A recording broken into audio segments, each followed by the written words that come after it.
지금 2월달 청춘수 예배 주제는 유연성입니다. 유연성.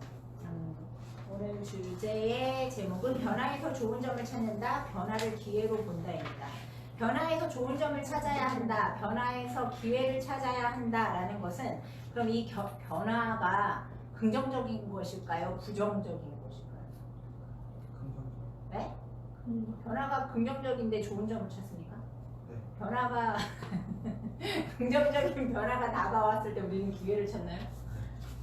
이 변화는 뭔가 지금 나에게 있어서의 변화가 현재 상황보다 안 좋은 어떤 변화겠죠. 그러니까 거기에서 좋은 점을 찾아야 하고 지금 현재 상황에서 안 좋은 변화이기 때문에 기회로 봐야 되는 것이 아닐까요? 그래서 저는 이 변화가 조금은 부정적인 내 삶에 있어서의 부정적인 변화이지 않을까라는 생각을 해보았습니다. 저도 이제 마흔이 넘어가면서 죄송합니다만 저보다 이렇게 어리신 분들이 애기들 외에는 안 계셔서 제가 좀 너무 죄송하기는 합니다만 나이가 40을 넘어가면서 이 유연성이 얼마나 중요한지 간혹 느끼게 됩니다. 유연함이 있으면 덜 다쳐요. 부러질 것도 부러지지 않고 그리고 모든 유연성이 없으면 이렇게 뚝 부러지기가 쉽지만 유연함이 있으면 다칠 일에도 이렇게 덜 다치게 되죠. 그래서 나이가 들수록 몸의 유연성을 기르는 게 되게 중요하다고. 유연성을 기르는 것은 우리 몸에서도 이 유연성이라는 게 되게 중요한 역할을 하게 되죠. 그런데 이 유연성은 가만히 있어서 길러지는 게 아니에요. 오히려 가만히 있으면 이 유연함은 점점 더 없어지게 되죠. 이 유연함을 기르기 위해서는, 이 유연성을 기르기 위해서는 그런데 고통이 동반됩니다. 안 쓰던 근육을 써서 스트레칭을 하거나 운동을 하거나 해야지만 이 유연성이 길러지기 때문에 이 유연성을 기르기 위해서는 항상 고통이 동반됨을 인지하고 계셔야 된다는 거죠. 그러다 보면 안 쓰던 근육을 써야 되고 뭐 스트레칭을 하고 운동을 하고 훈련을 하다 보니까 온몸이 욱신욱신 아프지 않은 데가 없고 그러다 보면 이제 그 고통의 시간이 지나가다 보면 몸에 유연함이 생겨져 있는 것이고 그 고통 또한 고통이 아니게 됨을 이제 몸이 스스로 경험하게 되는 거죠. 신앙에서도 이렇게 유연성이 필요합니다. 유연함을 가지기 위해서는 앞서 말씀드린 것처럼 여러 가지 훈련을 통해서 스트레칭을 통해서 생기는 것과 마찬가지로 신앙에서도 이 유연함을 기르기 위해서는 훈련이 필요합니다. 가만히 있는다고 해서 생겨지는 것이 유연성이 아니다라는 거죠. 빌립보 교회를 향한 바울의 편지에서도 이러한 훈련을 이야기하고 있습니다. 바울은 이 빌립보서를 감옥에서 썼습니다. 옥중 서신이라고도 하는데 꼼짝없이 감옥에 갇혀있는 바울이 자신이 오히려 이 감옥에서 꼼짝없이 있는 것이 복음을 알리는 기회가 되었다라고 고백합니다. 1장에 보면 여러 가지 바울이 옥에 갇힘으로 해서 많은 사람들이 막 이제 호랑이 없는 굴에 뭐 여우가 왕이기도 하고 뭐 토끼가 왕이기도 하고 뭐 이런 것처럼 바울이 갇히자 많은 사람들이 이제 막 예수를 전파하기 시작합니다. 여러 가지 목적이 옳든 옳지 않든 뭐 여러 가지 공격들을 해대면서 바울이 얘기했던 것들은 또 잘못된 것이 있다 뭐 이렇게 비판도 하면서 많은 사람들이 예수를 전하기 시작하죠. 그러한 모습들을 보면서 빌립보 교인들이 참 바울을 많이 아꼈거든요. 빌립보 교인들은 바울하고 참 호의적인 관계였어요. 그래서 많은 이야기를 했겠죠. 그러니까 이 옥중 서신에서도 그런 이야기를 씁니다.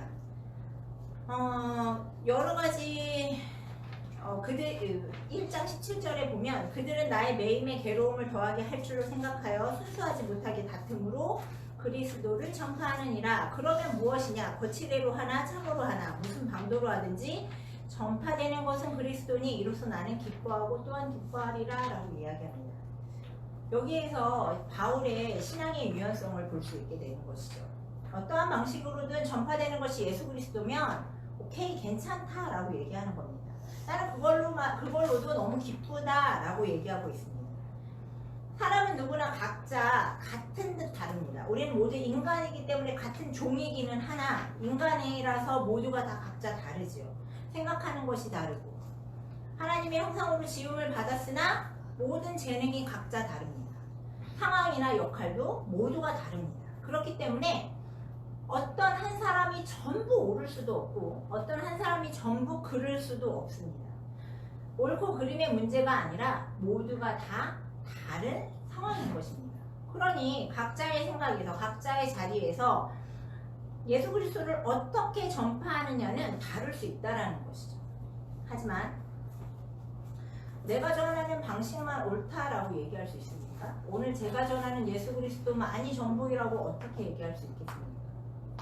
내가 전하는 방식만이 옳다라고 얘기할 수는 없다라는 거죠. 근데 중요한 것은 내가 누구를 전하고 있느냐는 분명해야 되는 것이죠. 그것은 확실해야 할 것입니다.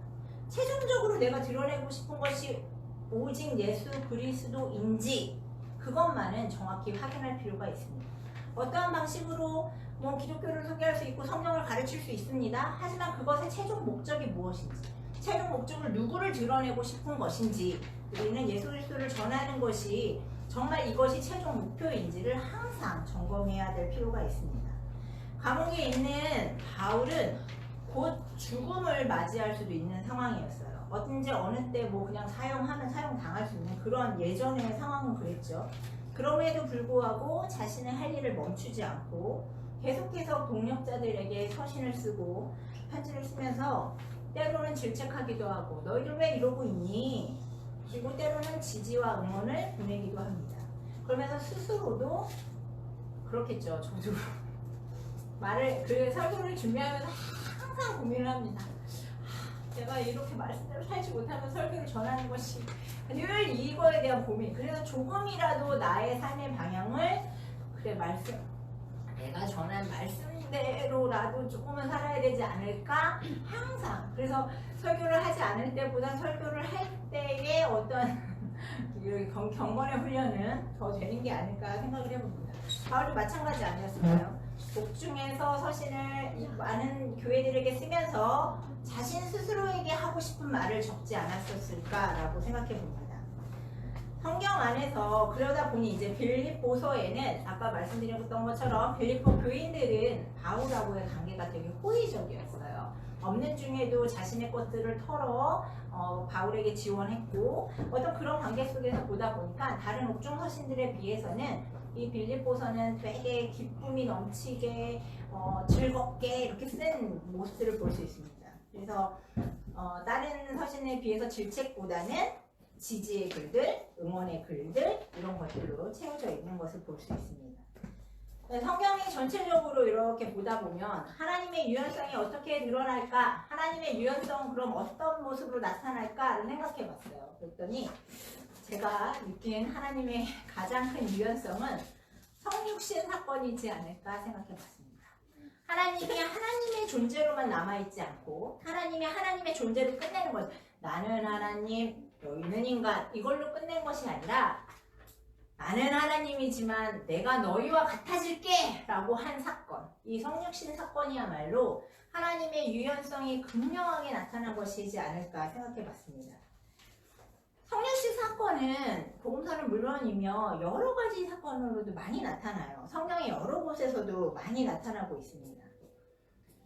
십자가 고난, 예수 그리스도의 어떤 죽음에 관한 기사 이런 것들은 수없이 반복적으로 나타나고 있지만 이 하나님의 예수 그리스도의 성육신 사건과 십자가 죽음을 신학적으로 가장 잘 해석한 것도 이 빌립보서 본 서신입니다.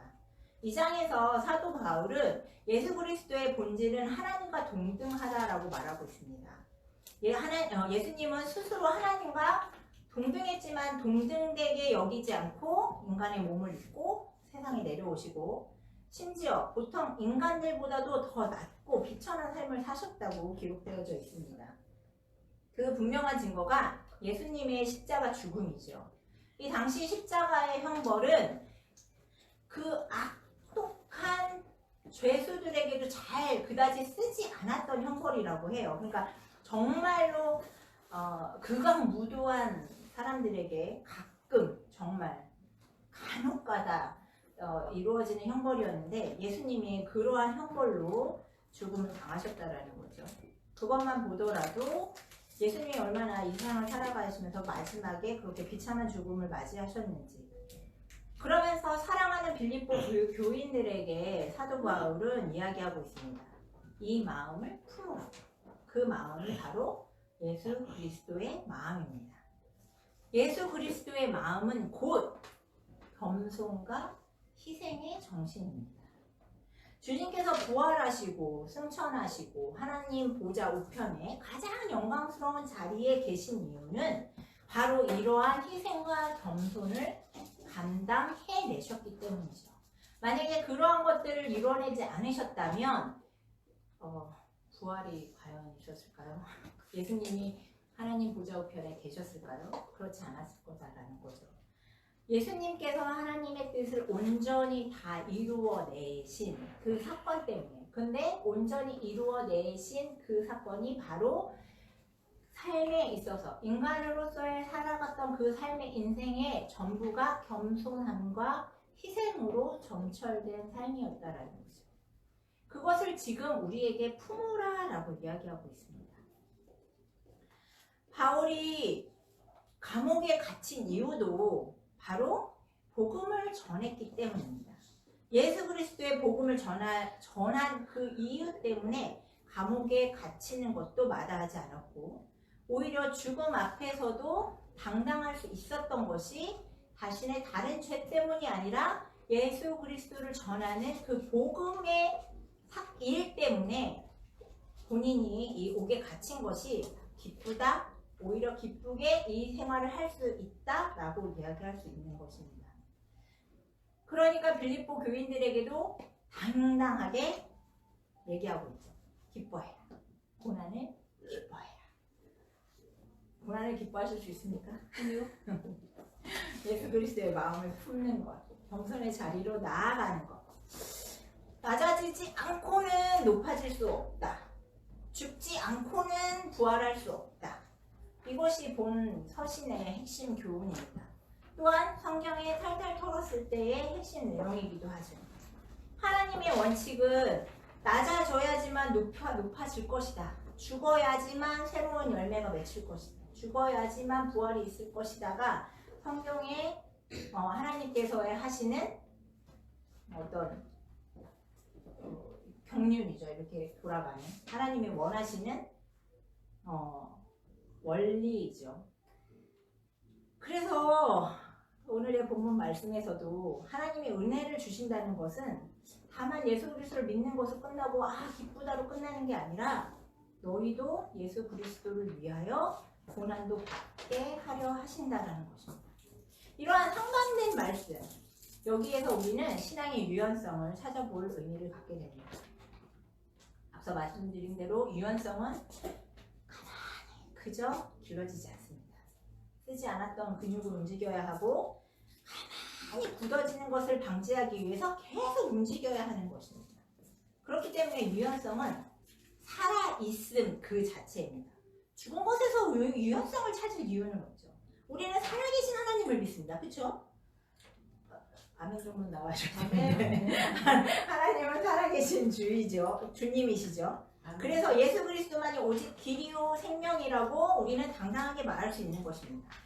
이렇게 말하는 그 기독교의 진리가 잘못 생각하면 오히려 유연성이 전혀 없는 딱딱한 원리 원칙일 것만 같다는 생각이 듭니다. 근데 이 유연함은 또 중요한 게 뭐냐면 원칙적인 뼈대가 없이는 존재할 수 없는 말이에요. 유연성은 연체동물에게는 의미가 없죠. 그렇죠? 뼈대가 있어야지만 그 유연함이란 말이 의미가 있는 것입니다. 유연함은 말 그대로 훈련을 통해서 이루어지는 겁니다. 그냥 만들어지는 게 아니에요. 그냥 생기는 게 아니에요. 유연성은 유기적일 때 가능한 거죠. 홀로 존재할 때는 의미가 없습니다. 사전적인 의미 역시 약간의 한자 차이는 있지만 유연성이란 말은 서로 관련 있는 성질 또는 딱딱하지 않고 부드러운 성질 그 정도를 이야기합니다. 신앙의 참된 유연성은 그렇기 때문에 항상 고난과 동반합니다. 아까 말씀드렸죠. 유연성을 기르기 위해서는 고통이 함께 존재합니다. 신앙에서도 그 유연성을 기르기 위해서는 고난이 함께 동반됨을 우리는 잊지 않아야 합니다. 움직임이 없으면 유연성은 필요하지 않고 멈춰있고 죽어있고 이런 것에는 유연성이 왜 필요가 있겠습니까? 유연성은 살아있는 지금 움직이고 있는 현재 진행형인 단어입니다. 유연성 자체가 살아있음이 증명되는 단어이고 그렇기 때문에 우리는 신앙의 유연성을 가지고 있어야 합니다. 그래야지만 내 신앙이 살아있구나 라고 증명할 수 있는 것입니다. 고난이 동반될 때라야만 빛날 수 있는 유연성. 오늘 빌립보서 1장 29절에도 나와 있는 말씀처럼 우리는 고난과 함께 해야 된다라는 것. 우리가 그리스도를 믿는 것이 꽃길만을 걷을 수 있다라는 것을 보장받는 것은 아닙니다. 하나님을 믿어. 그러면 꽃길이 보장돼. 하나님을 믿어. 그러면 형통한 삶만 살아. 그런 것을 보장하고 있는 게 우리의 신앙이 아니다라는 말씀을 드리고 싶은 겁니다. 사랑하는 빌립보 교인에게 정말 이제 많은 교회들에게 서신들을 보내지만 바울이 정말 애정하고 있었던 교회가 빌립보 교회라는 것을 볼 수 있는데 이 빌립보 교인들에게 바울은 이야기합니다. 은혜를 주신 것은 예수 그리스도를 믿으며 그 고난에 함께 동참하는 것이라고 말하고 있습니다. 하나님을 믿는 것은 예수 그리스도를 따르는 것은 그저 우리가 탄탄대로를 걷기 위함이 아닙니다. 요한복음에서 예수님은 마지막에 가룟유다가 예수님을 팔려고 하는 그 시점에 제자들에게 마지막에 얘기합니다. 가장 마지막 순간 세상이 너희를 미워할 거야. 왜냐면 세상은 나를 미워하거든. 그러니까 나를 따르는 너희를 미워할 거야. 세상이 너희를 미워하지 않으면 너희는 내 제자가 아니고 세상이 너희를 미워하면 너희는 내 제자야 라고 이야기합니다. 하지만 그 미움 속에서 미움받는 세상 속에서 너희들은 그리스도인의 유연성을 그렇게 물론 말씀하시지 않으셨지만 유연성을 나타내야 돼. 미워하는 세상을 너희는 같이 미워함으로 맞서는 게 아니라 사랑함으로 맞서야 해. 겸손함으로 맞서야 해. 희생함으로 맞서야 해 라고 이야기하고 있습니다. 하나님과 동등하지만 인간의 몸으로 오셨고 이 세상 그 어떤 왕들과도 비교될 수 없는 왕 중의 왕이었지만 가장 비참한 십자가를 지시고 죽음의 고난을 그 십자가의 길을 걸으셨던 예수님을 따라서 가는 우리들의 모습. 그것이 우리들에게 값진 영광과 존귀를 주시기 위한 하나님의 계획이다라는 것. 우리는 잊지 않고 이 삶을, 이 고난의 길을 감내해야 되지 않을까. 그것이 우리에게는 정말 가장 기쁨의 길이 아닐까 생각해 봅니다. 지금 우리가 혹시 힘든 가운데 있습니까? 고난의 고통의 길 위에 서 있습니까? 그게 예수 그리스도의 때문이라면 기뻐하시기 바랍니다. 바울은 기뻐하라고 얘기하고 있습니다. 당장 옥중에서 어찌 될지 모르는 그러한 삶, 차라리 어떻게 보면 죽음이 더 편안한 삶일 수도 있어요. 가끔 그런 생각 해보신 적 없을까요? 저는 가끔 그런 생각도 해보는데 오히려 죽음이 더 편안한 삶이지 않을까? 하나님 앞에 가는 것이 오히려 더 좀 낫지 않을까? 라는 생각도 해봅니다. 이 상황 가운데서도 빌립보 교회를 향한 애정 어린 손편지를 쓰고 있습니다. 이 편지의 글들이 오늘의 힘듦을 버티고 있는 우리에게도 심심한 위로를 주고 있지 않습니까? 저는 나름 심심한 위로를 받았습니다. 출하 현상이라는 말을 아실까요? 지금 봄이 이제 다가오고 있는데 호주에 살던 교민이 이제 우리나라에 왔을 때 개나리가 흐드러지게 핀 것을 보고 너무 예뻐서 우리 호주에는 왜 개나리가 없을까? 저 개나리를 좀 갖다가 키우면 좋겠다라고 생각해서 이제 불멍을 얻어서 개나리를 이제 심었어요. 개나리가 번식력이 되게 좋은 종이잖아요. 봄꽃 중에서도. 자기네 집 화단에다 심었는데 개나리 엄청 나무가 잘 자라는 겁니다. 꽃이 피겠지 기다렸어요. 근데 꽃은 피지 않고 이파리 무성합니다. 아이씨 올해는 요번에 갖고 온 거니까 안 폈나? 내년에는 피겠지? 기다렸어요. 내년 봄에도 피지 않는 거예요. 2년 3년이 지나도 피지 않고 왜 그럴까? 왜 배나리가 피지 않지? 근데 봄꽃들은 혹독한 추위를 이겨내야지만 봄이 오는 따뜻한 소식에 꽃을 피운다라고 합니다. 이게 바로 춘화 현상이에요. 꽃이 피는 이유가 무엇일까요? 꽃이 피어야지만 열매가 있습니다. 그렇죠? 꽃이 없는 열매는 없어요. 꽃이 있어야지만 다른 꽃을 또 피울 수 있고 다른 열매를 맺을 수 있는 겁니다. 우리의 삶 역시도 하나님께서는 그저 그냥 나무로 있길 원하지 않습니다. 예수님도 우리에게 열매를 맺으라고 합니다.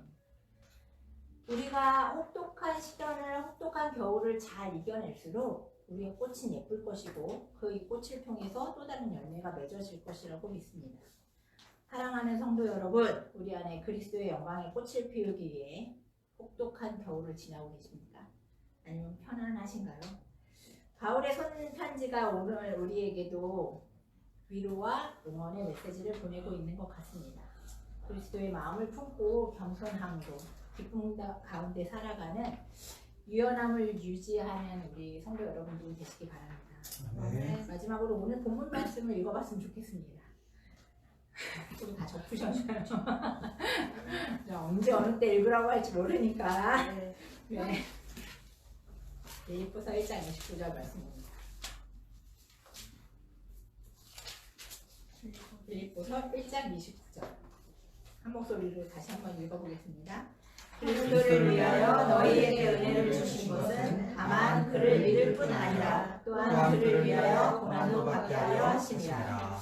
신앙의 유연성은 고난으로부터 우리를 지켜내는, 때로는 힘들고 어려운 순간에도 다치지 않게 하는 힘을 줄 것입니다.